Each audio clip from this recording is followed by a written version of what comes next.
Bonjour à toi qui regarde cette vidéo. Bonjour, chers frères et sœurs qui prenaient le temps de visionner cet enregistrement pour la gloire de notre Dieu. Alors avant de commencer, je souhaite vous inviter à continuer votre lecture du livre La tragédie des siècles et cette semaine, je vous invite à lire le chapitre 32 qui s'intitule Les pièges de Satan. Je vous invite à prier ensemble.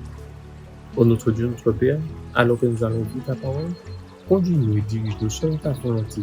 Au nom de Jésus, pour ta gloire. Amen. Notre texte de base se trouve dans Matthieu 25, versets 14 à 18. Matthieu 25, 14 à 18 qui dit ce qui suit. Il en sera comme d'un homme qui, partant pour un voyage, appela ses serviteurs et leur remit ses biens. Il donna 5 talents à l'un, 2 à l'autre, et 1 au troisième, à chacun selon sa capacité, et il partit. Aussitôt, celui qui avait reçu les 5 talents s'en alla, les fit valoir, il gagna 5 autres talents. De même, celui qui avait reçu les 2 talents en gagna 2 autres. Celui qui n'en avait reçu qu'un alla faire un creux dans la terre et cacha l'argent de son maître. Ce texte est particulier car nous voyons plusieurs petites étapes dans cette histoire. Tout d'abord, nous voyons un maître. Ce maître qui représente notre Jésus-Christ, qui, de passage sur cette terre, a dû partir parce qu'il a dit qu'il doit partir pour nous préparer une place. Et il est parti, mais avant de partir, il s'est assuré de quelque chose. Il s'est assuré de remettre à chacun un talent. Mais c'est quoi ce talent? Quel est ce don? Quelle est cette pièce d'or dans certaines versions où nous voyons qui sont remis aux serviteurs? Cette pièce d'or, ce talent, c'est la gestion de ses biens sur terre qu'il a remis à chacun. Chacun a une part dans cette gestion. Dans la parabole de Jésus, il nous est dit, les talents dont on se sert sont des talents qui se multiplient, comme nous avons vu dans la parabole. Le succès n'est pas le résultat de la chance ou de la destinée.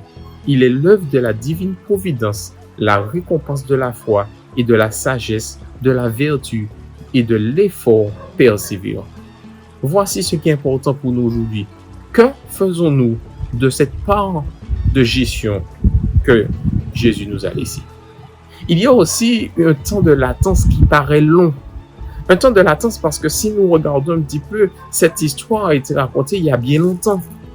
Et nous sommes toujours en train d'attendre parce qu'on a vu que dans l'histoire, le maître il est revenu, il fut un temps. Mais là, il n'est toujours pas revenu.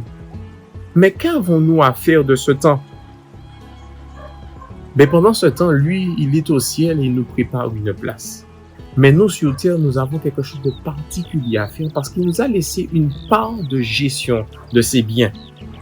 Éphésiens 5, versets 15 à 17 nous dit « Prenez donc garde de vous conduire avec circonspection, non comme des insensés, mais comme des sages. Rachetez le temps, car les jours sont mauvais.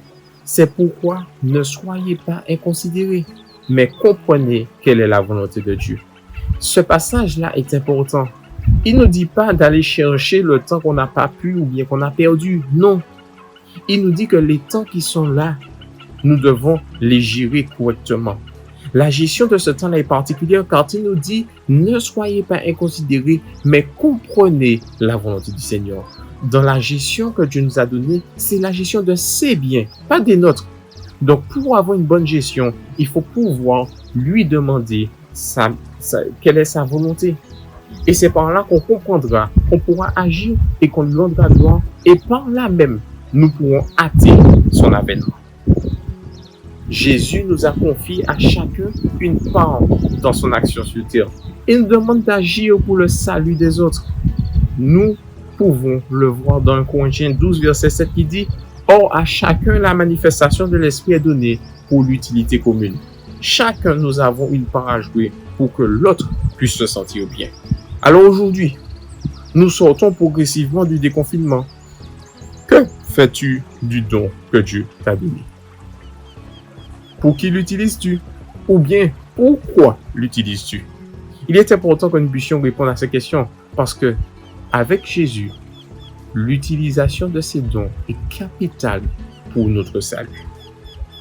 Que Dieu t'accorde en ce jour, toi qui regardes, la sagesse pour une utilisation correcte de ton cadeau.